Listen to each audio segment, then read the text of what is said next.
Chapter 86. Final Clue. Sonny's thought process was very simple. Honestly, in the state he was in, complex ideas that went against Soltree's indoctrination were almost impossible to hold on to. He was already at his limits, just trying to remember what had happened in the giant nest. On his way down, Sonny had to bite himself several times, leaving bloody marks on his hands. Sharp pain cleared his mind for a few moments and gave him temporary relief from the constant pull of forgetfulness. Coincidentally, he was already noticing the effect Bloodweave was exerting on him. The bites only bled for a short while, quickly turning into scabs. The speed of coagulation of his blood was clearly enhanced. He also felt more energetic, his endurance substantially better than it had been before. Which made sense. The human body was a system where every part affected the other.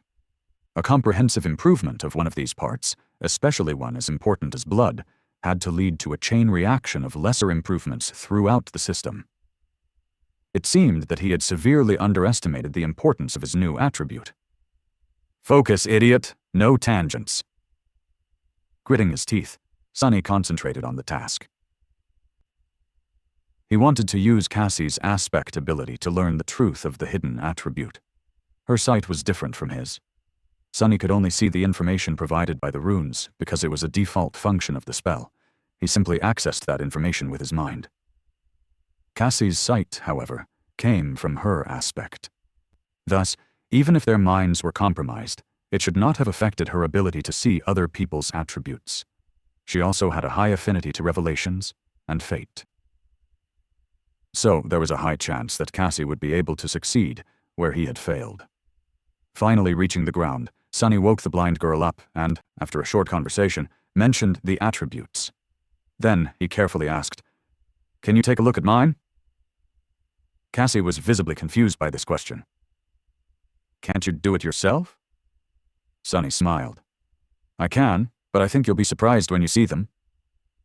The blind girl hesitated, then shrugged. "All right, but if it turns out that you woke me up for nothing, I'll be pretty upset. That was not very nice of you." She turned to face him and froze for a moment, as though staring into his eyes. "Fated, child of shadows, spark of divinity." Wait, wasn't it? Mark of divinity? Huh. I must have remembered wrong. Stopping for a second, Cassie shyly covered her mouth with her small hand and yawned. My memory has not been too good lately. Too much rest, I guess. Where was I?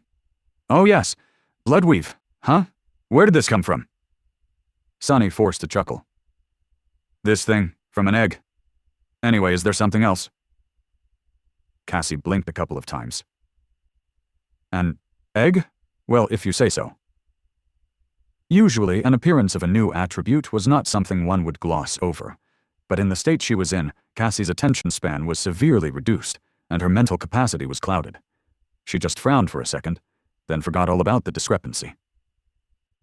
Sonny's heart, meanwhile, was beating like it was going to explode.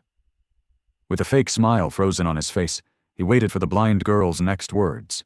They were going to decide whether or not he would be able to get to the bottom of things. And therefore, find a way to rise from that bottom. With an absent-minded smile, Cassie said, "My mom makes the best eggs. What were we talking about? Right, your attributes. The last one is enthralled. Wait, where did this—" Knowing that there was very little time, Sonny hurriedly asked, "The description, what does the description say?" A bit of tension sipped into his voice. Startled by this intensity, Cassie didn't ask the same question again and simply said, "You've been mesmerized by the ancient fiend soul-devouring tree and are being turned into its thrall. Once the process is complete, there will be no escape." As soon as Sonny heard these words, it was as though heavy chains fell from his mind. Suddenly his memories returned in an avalanche, making him stagger. His eyes opened wide. Only now that he had fully recovered his memory, did Sonny realize the extent to which his mental state was warped, how much of his true self was gone, how close he came to being completely obliterated without even knowing that a terrible monster was slowly devouring his mind. An extreme feeling of terror filled his heart. For a few moments, Sonny lost the ability to speak, covered in cold sweat and shaking. Calm down, calm down. It didn't happen, you stopped it. You're back. It didn't eat you." Slowly, he was able to get a grip on his feelings and achieve some semblance of composure. He came very close to the edge, but did not take the last step. He was still himself. It wasn't over yet. They still had a chance. Looking at Cassie, Sunny slowly exhaled and said, "Thank you." The blind girl smiled and raised her eyebrows. For what? She had already forgotten all about their conversation. Sunny was free from being mesmerized by the soul devourer, but Cassie was not. Her memory, mind, and thinking were still compromised, turning worse as they spoke. A pained smile appeared on Sunny's face. Struggling to keep his tone light and cheerful, he said, "For helping me out just now. Sorry about waking you up so early. Go back to sleep and I'll take it from here." Cassie hesitated for a few moments, then got distracted and forgot that he was there at all. Yawning, the blind girl lay down and covered herself with her cloak. Soon, she was asleep again, happy and blissfully ignorant of the fact that her days were numbered. Sunny watched her for a while, a grim expression on his face. Finally, he turned and walked away, thinking, "Over my dead body."